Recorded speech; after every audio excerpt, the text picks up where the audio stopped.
Hello and welcome to the video. Right, if there's one thing I've always loved about Golden Mask, it's the amount of coils they make.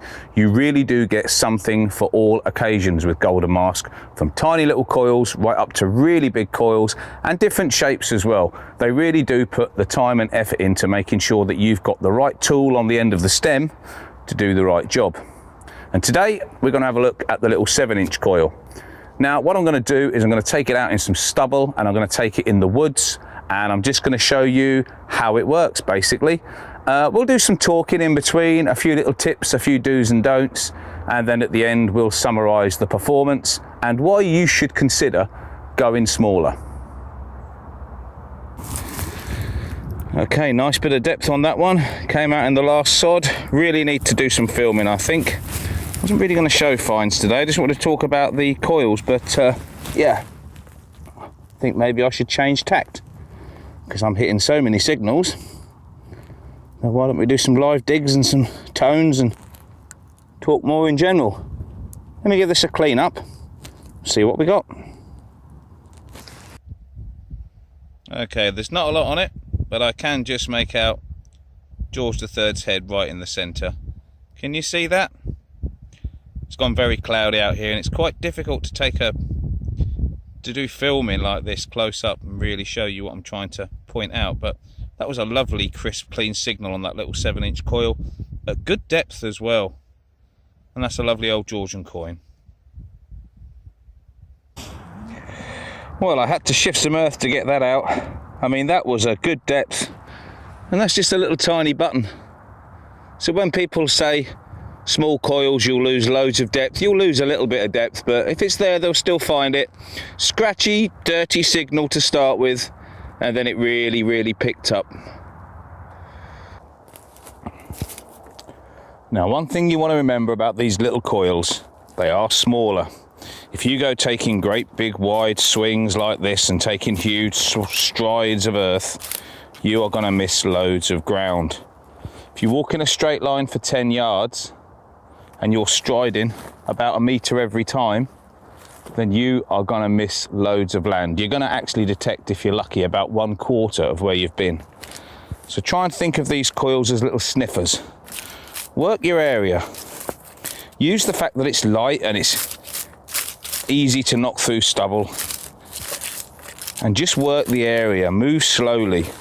Just make sure you catch everywhere. It's a sniffer. It can't go galloping off. It's not very big. Think of it like a little sniffer dog at the airport. It has to go around everywhere.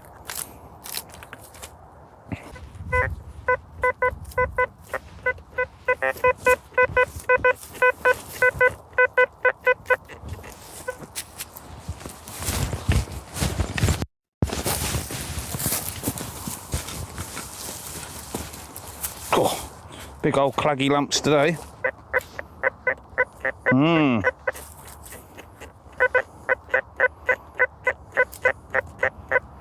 Well, it's in there. It's definitely gone a bit worse for wear. But is that because it's a small target near the surface? Okay.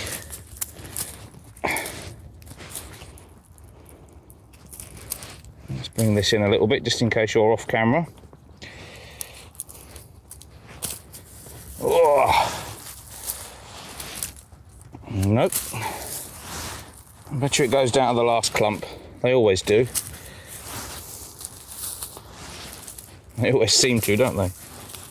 Can't see anything yet. Aha! The last but one clump. So what have we got? Oh, I think I might be able to see it.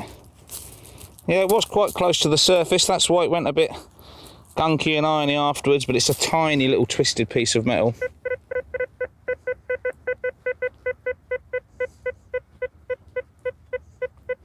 That's not bad for a small coil, is it? And that's a very thin, twisted piece of metal. Let's have a look. Not that one. Not that one. Not that one. Not that one that fell in the hole. No. Let's have a look. I'm scanning the earth for any indication, any sign. I could get my pinpointer But with these small targets that you often get, sometimes I just think, do you know what? Use your eyes, use your hands, just work the stuff until you find it.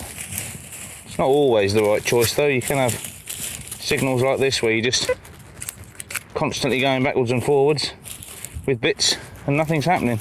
So when that's the case, get your machine.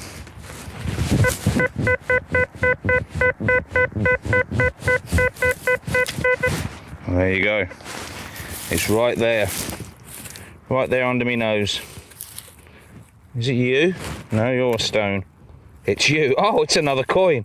Well, would you believe it? I must have moved it out of the way a little bit. It's another coin. Oh, look at that for depth. Hope you can see that. Let me just move that up there in case you can't. Look at that. Down to the notch. Not too shabby for a little coil. This is a very worn coin, but we'll give it a clean. Very, very thin. This is an old one. Yeah, this has got some age to it. I don't think we're going to have a lot on this, but it's always nice to find coins. Well, unfortunately, there's nothing to talk about on this one, I'm afraid. Nothing to see. Move along, move along. But look how thin it is. And these coins never had a lot on them to start with, to be quite honest. You know, the print on them was not as strong as later coins, so they do wear quite easily. Way for thin coin. Big old coin. Possibly George I, possibly earlier. It's always lovely to be holding coins when you're out detecting, even if they are worn ones. Well done, little 7-inch coil. You've sniffed out another one. Now, one of the things you notice when you use a small coil is how much lower you can keep it to the ground. You can get in amongst the stubble, you can get in amongst the rubbish, and you can really keep it low. Now, the beauty of that, of course, is that the lower to the ground you are, the more depth. So what's the point of struggling away with a big coil that's rising up off the floor and is difficult to keep down? What's the point of doing that if you're going to lose depth? You might as well stick a small coil on, keep it low, work it close. Horses for courses.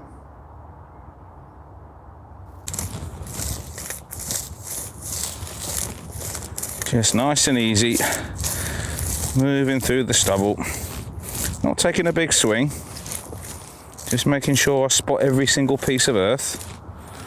When I hit the nasty old stubble, just let the lightness of the coil do the job and just sniff around.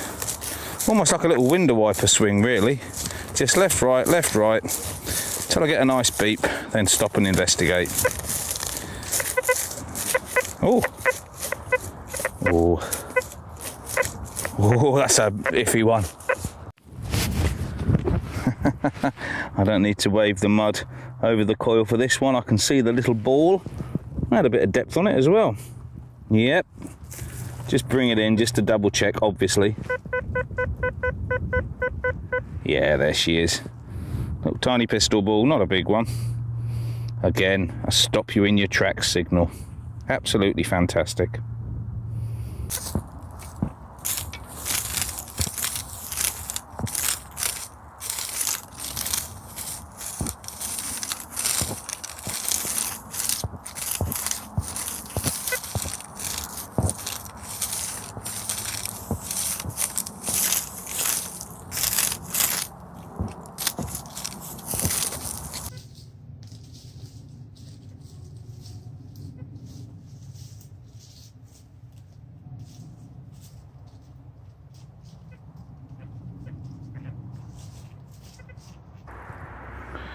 Okay, I just want to run you through this area and just show you when a small coil really comes into its own.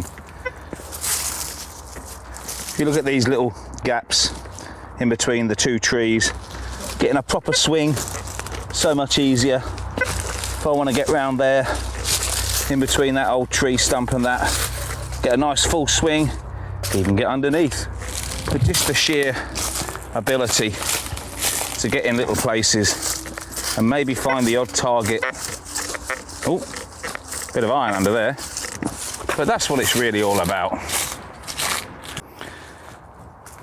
Okay folks, here's one that should interest you, certainly interested me, right underneath that twig. You just have no fear of getting in amongst areas like that when you've got a small coil. You don't look for the clean areas, you go sniffing and come around the other side, look. Oh, that's a very big target. I might have to have a look at that later on, but I think that might be a huge piece of junk. But you're not afraid to get in these areas with a little coil. That's the beauty of it. You go sniffing.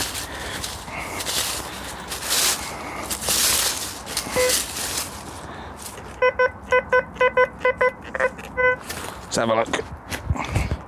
Let's see if it's a goodie. Not making any promises, there's an awful lot of junk in these woods. Right by the edge of the woods now as well, back near the roads, you might be able to hear some car noises. Oh, full of roots. I tell you what, now that we've been under it, we can get rid of that, can't we? We don't need that in the way anymore. It's just the freedom to go to those places and not feel you have to clear loads of stuff out the way first. Whatever it is, it's down there a bit. Oh, hang on. It's a coin. I'm over the moon. That's a coin. I'll eat my hat if that's not a coin. It is a coin. I don't really care what it is. It's just the fact that it's hunted a coin out from all of this gunk and debris in here for you on the video. That's the most important thing here, really. It's just showing you the effectiveness of small coins. I think that's a Queen Elizabeth II. I don't think that's old at all. I think it's quite modern. Yeah, I'll clean it a bit more. I'm not even sure what coin that is. Yeah, that looks like QE2. I don't think we've got any age on that. I'll clean it up and we'll have a close-up. But yeah, sniffing under all the broken bits of tree and all the funny little areas. That's sometimes where the treasure lives.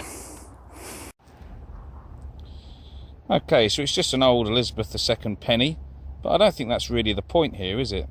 The point is that it was underneath some overhanging and broken branches, but I didn't think twice. I didn't turn around and go in an easier direction like I might have done with a bigger, clumsier coil. I just kept sniffing. And that's what you do with small coils. You just keep sniffing around. You don't have to stop and think so much. You just keep on going. Okay, so I just wanted to quickly talk about how I've got the cable set up for the hunts in the video. Now, as you can see, it's quite close to the stem.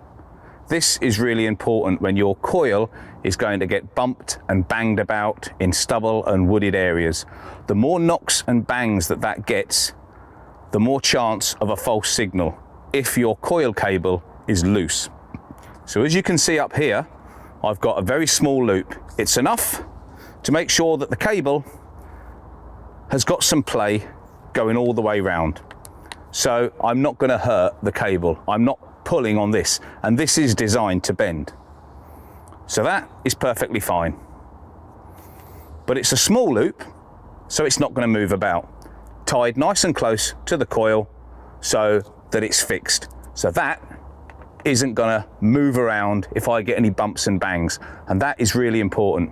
It's more important when you work in tough areas. Sometimes you'll get away with a more slack cable wind on grass and things like that. You might not notice it so much, especially with a nice easy swing.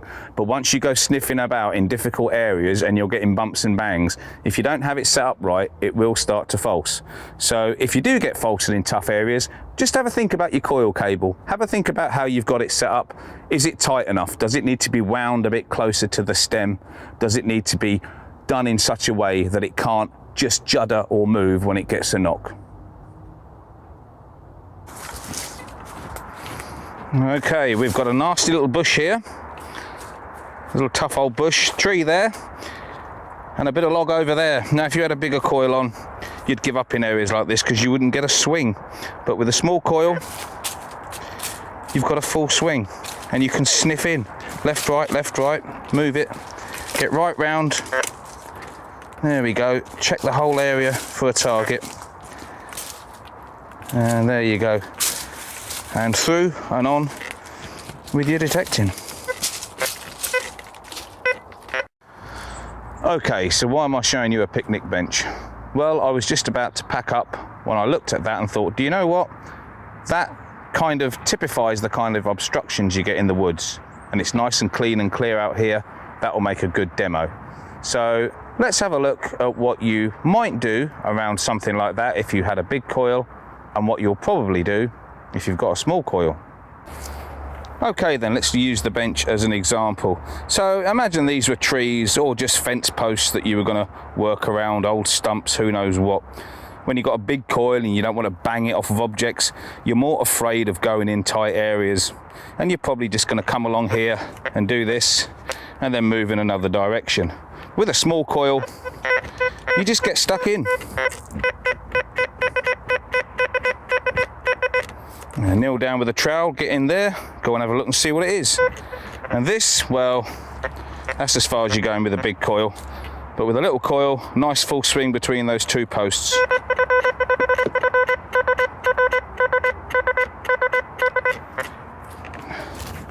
So I think that's the point, really. I think that's what we're talking about here. It's just the mindset that you get with a small coil. It allows you to just keep going, when with another coil you might move back, you might just see it as too hazardous, too bump and bang. But with this, no, you'll just keep reaching your arm out and going that little bit further in all the nooks and crannies. And as you well know, sometimes it's the nooks and crannies where you find the stuff. Okay, so there we go. That's a run out with the 7-inch coil on the Golden Mask One Plus UK. Simple, effective machine with a small but very simple and effective coil. I hope the video displayed to you the benefits of downsizing your coil when you're in tough areas. Don't worry too much about losing the search area, the size of the area you're covering. You use these in a different way. They're a sniffer. They're lovely and light. You can move them around, sniff into areas that you couldn't get into with bigger coils. And the beauty is that if you take your time, they will cover a lot of ground. But you can't go charging across the field with these things. You have to let them sniff about. But when you do use them right, in the right elements, they really are very, very effective. Okay, until the next video, good luck, happy hunting, and we'll see you soon.